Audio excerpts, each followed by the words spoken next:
First, we must get this straight. That is,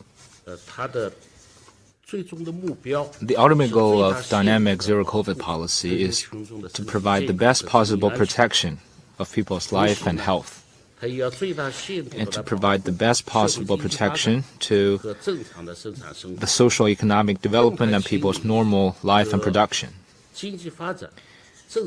This policy is in synergy with economic progress, not in opposition.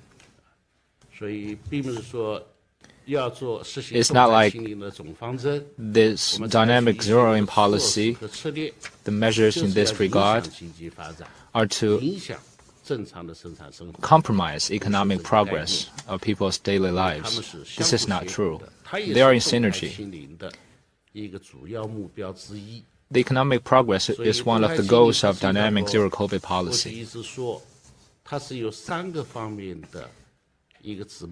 It consists three parts of goals. First is people's life and health. Second is effective protection of economic progress. To keep the economic progress away from the impact of the virus and the disease.